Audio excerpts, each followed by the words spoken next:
Hello there folks, welcome to a scorching Kingston Park and welcome to what promises to be a big weekend on Tyneside. The biggest team in the Betfred Championship comes to Kingston Park, the biggest festival in North East Rugby League returns to Kingston Park. Well, that all calls for the biggest preview to look ahead to it all. So this is the big preview and this is what's coming up on this week's show. Yes, a big weekend in the community here in Newcastle. The Moody Cup returns. We take a look back at last year's record-breaking event. We chat with Brad Day to look ahead to round 23 of the Betfred Championship. It's only league leaders Leigh Centurions in town. And after a damaging Sunday on the pitch, we count the damage off it with this week's treatment table. But we start in the community and the biggest rugby league festival in the North East returning for 2022. The Moody Cup had over 60 teams and 650 participants last year. And this year we're aiming to go bigger and better than ever before.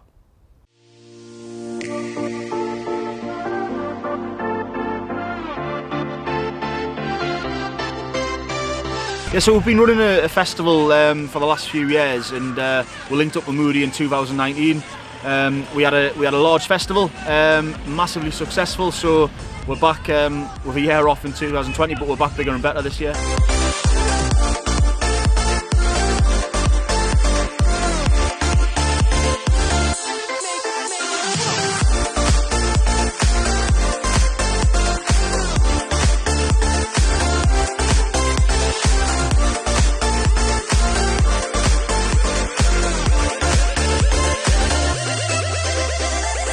Yeah, it's massive. Across the region, we've got 60 teams, 650 players here today, and that's attributed to over 1,000 ticket sales. So it's massive for the club, but for North East Rugby League, it's huge. But not only that, the buy-in from we've got teams from Cumbria, the North West, and Yorkshire. So it's a full sort of rugby league family feel today. So it's great to see. Yeah, I think it just shows where the game's at, and it sort of reaffirms that the North East is becoming or is a heartland of the game. And you see, we've got hundreds and hundreds of schools playing and thousands of kids playing the sport here, so it's bigger and better every single year.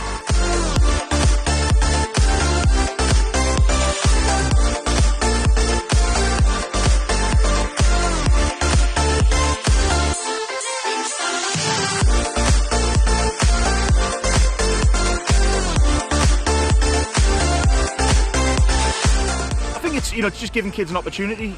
We want to make the big games bigger, and I think these sort of events just do that. The added attraction of having the Thunder first team play Whitehaven after, it's a buzz for the first team players as well. So it's not only getting the kids out on the field, but they're getting to experience the facilities and get to see the first team in action as well. So it adds to that full day. The community is at the forefront of everything we do at the club. We're building the foundations, and we're growing organically, and the community game is everything, and these sort of events in the community calendar and the development days, it all attributes to sort of the final product. Ultimately, that's more kids playing. Moody Logistics has supported the club now for 3-4 years, and every year the partnership becomes stronger. And to add the Moody Logistics Cup was a great addition, and to see it grow this year, it's huge for us, but it's also huge for Moody, because they are all about giving back to the community and really sort of loads of community initiatives. So this is strong for them.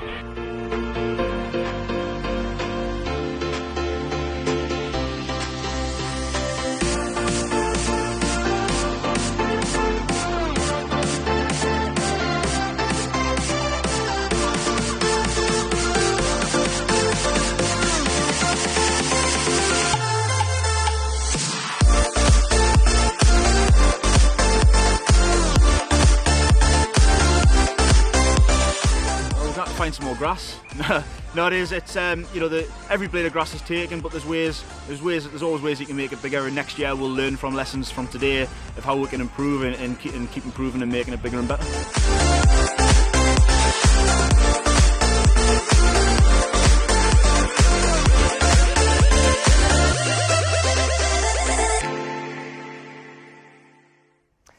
And that all kicks off before the first team take to this very pitch on Sunday afternoon, and what a challenge it is as well. Top of the table, Leigh Centurions are the visitors to Kingston Park, and this is what happened the last time we faced off against them down in the northwest.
So, a tough test ahead of the boys this weekend, but how much do you truly know about the Leigh Centurions? Allow us. It is, as ever, time for this week's In Opposition.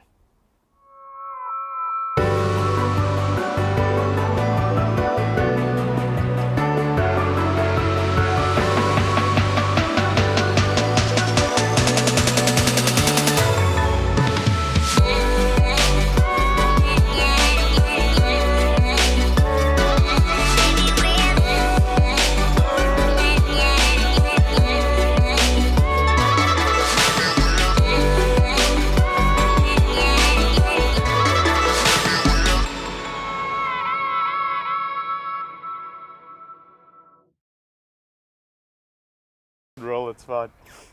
And as ever, every week, we grab a Thunder player to have a chat with us, and this week is absolutely no different. The man who apparently doesn't need suntan lotion on a scorching day like this, Mr. Brad Day. I'm a bronze god arter.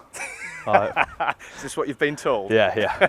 Well, I'm trying to convince people. Trying to convince? Well, I'll tell you what, it's the perfect weather to prove that, mate. Yeah. So at least you've got that. Listen, Brad, you know it, I know it. We have to start one place, and that was this past Sunday, London Broncos.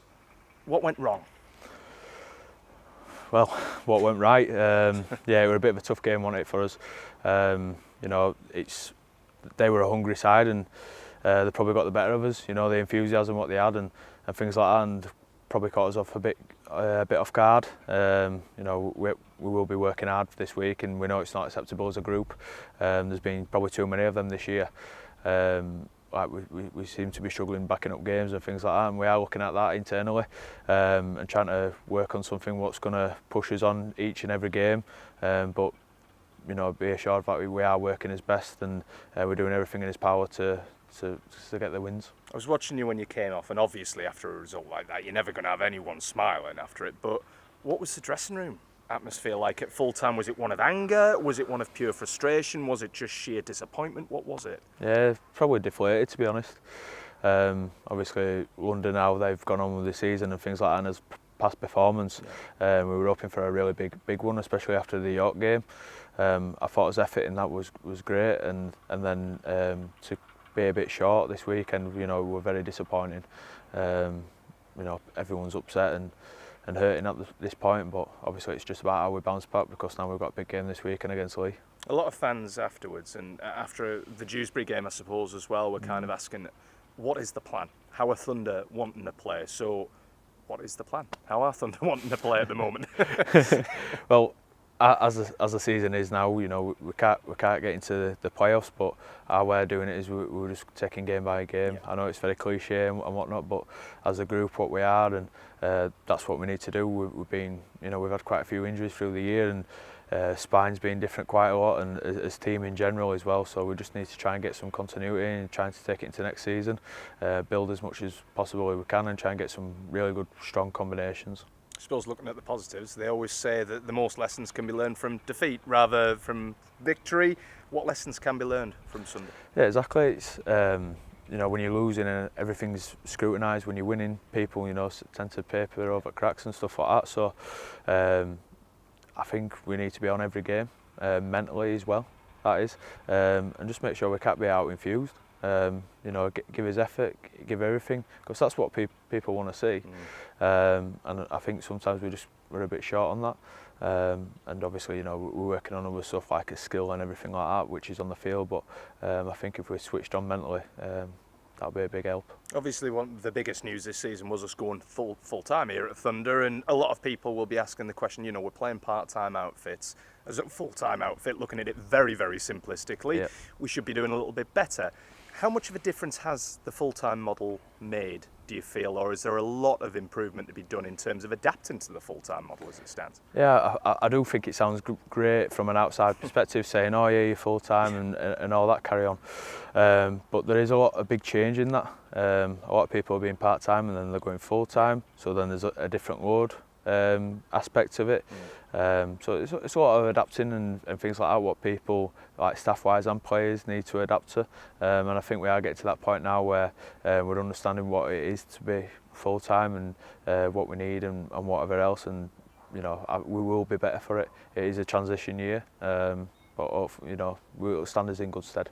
I know you're a positive character, and I swear to you right now, Brad, this interview is going to get a lot more positive in the next couple of minutes. It's not all doom and gloom, Stuart. It can't be with this weather anyway. What's the last few days been like? Because obviously we record this on Wednesday, not to kind of go behind the third wall here, but recording on Wednesday, you've had a few days to kind of settle after that Broncos defeat. What have the lads been like in the last couple of days? Everyone's been really reflective, trying to understand where we've gone wrong. Looking at each other personally as well. Like, we know individually we probably wasn't right, and that collected as a team as well. So everyone understands that you've got to look at yourself first before you start pointing fingers and looking at other problems and things like that. So I always find the first couple of days they're always the toughest, because you're always replaying the game and trying to understand what you could have done better in certain situations. And, you know, we've done that. We've done as video, we've done as one-on-ones, and then now we're set to get ready for this weekend. Thunder fans are obviously, you know, a dead supportive group. You know, they follow you through thick and thin. How much does their kind of, not necessarily criticism, but the negativity hurt you as an individual player? Yeah, it does, especially when you're trying your best. You know personally you're trying your best and things like that, and I can well understand how they feel. It must be very frustrating from themselves. Like, obviously we've mentioned going full time, and you know, we want to do right by them as well. So when they're hurt, we're hurting as well. We're probably more, to be fair. So obviously we know that we need to turn it round and build the trust back between us and the fans. I promised you we'd start being a bit more positive, and it starts here, right now. Is it that sort of performance, is it that sort of result that can sting a side into action, and it can, you know, you think, well, hang on a minute, it can't get much worse than that. It can only get better, surely, from here. Yeah, definitely. You see a lot of times people have a bad result and then they have to strip everything back. And then just start again. And like I says, you know, we've talked about like effort and energy and things like that, and if we get that right, you know, other stuff comes on the back of that. Everyone starts buzzing off it, and I thought that's what we did well against York. As start in defence, you know, we did really well, and then I think probably the first set took us through to about 15-minute mark, just of his energy and things like that, and you know, it continued, and then obviously, you know, we had dips and things like that, but if we just get something back to that, it'll stand us in good stead. And I suppose no side better to play than the league leaders, Leigh Centurions at the minute. Everyone knows of the prowess of Leigh this season alongside Featherstone, you would argue, but is this one of those where literally you've not got much to lose come Sunday? No, we haven't. We've had a bad performance. We're playing top at league. They're coming home to us, so you know, let's see what we can do. You know, let's shock them, because they might be thinking, you know, if London have done that to them, what can we do? You know, it's going to be a walk in park, and hopefully we can, you know, cause a bit of an upset and shock. They've made some impressive signings this season. I mean, they've dipped into the NRL market for one thing, which is quite impressive for a Betfred Championship team. But what makes them such an impressive outfit? What makes them click on the field from what you've seen of them? I think the recruitment's been really good. Like you've said, the quality of player they've got, but it's added to them to actually making the team. Yeah. They haven't stood on people's toes, and from what I can gather, they've always been pretty honest of where they see themselves going and what they want. And yeah, like I said, from what I've seen, they've got stars across the field, and they are working well as a team. But like I said, you know, if we come with a good attitude and things like that, and hopefully we can upset a bit of that. Yeah, I was going to say that's the big question, isn't it? How on earth did Thunder go about stopping them on Sunday afternoon? Yeah, for me, if we just try and out-infuse them, give loads of effort, work hard for each other, you never know. Yeah. They're going to have an off day one day, so why not now? Why not now? It's a perfect place to end it as well. Yeah. Listen, it's been a pleasure as always. Always loved chatting to you for the honesty, the enthusiasm, and just being absolutely open about everything. Because difficult time at the minute at home, but you know, it's onwards and upwards, isn't it? Let's be honest. And I think that's the perfect way to end our chat with Brad. But go a little bit more negative, because it's time for the treatment table. And I hate to say it, but 2 weeks ago I was saying things were looking pretty clear. The damage wasn't just done on the pitch against the London Broncos, it was done off it as well. Let's find out what the damage was on this week's treatment table.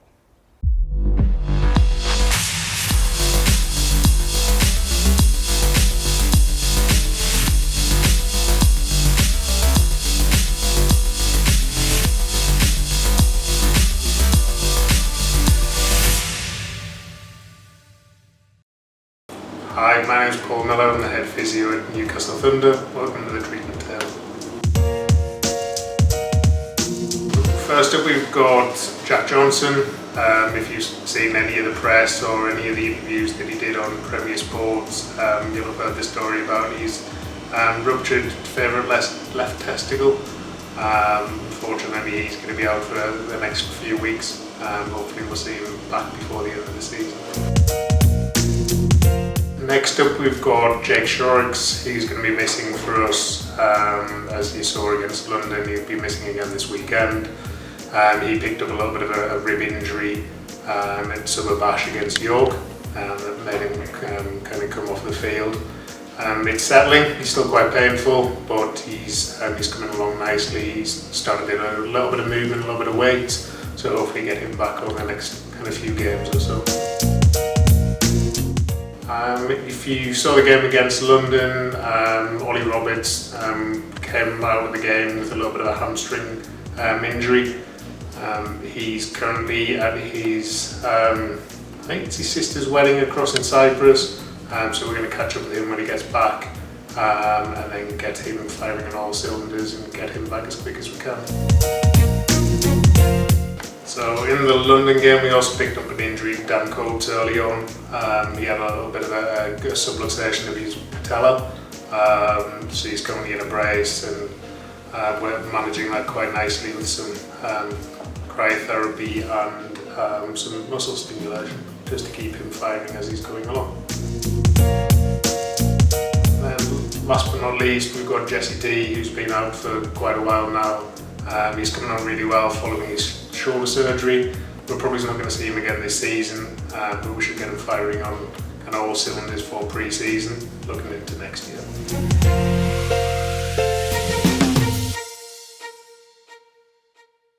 And that just about wraps us up. Many thanks to my guests this week. Once again, Brad Day and Paul Miller. Of course, it is the toughest test in the Betfred Championship this season, so we need your support more than ever. 3 p.m. kickoff, Leigh Centurions right here at Kingston Park on Sunday afternoon.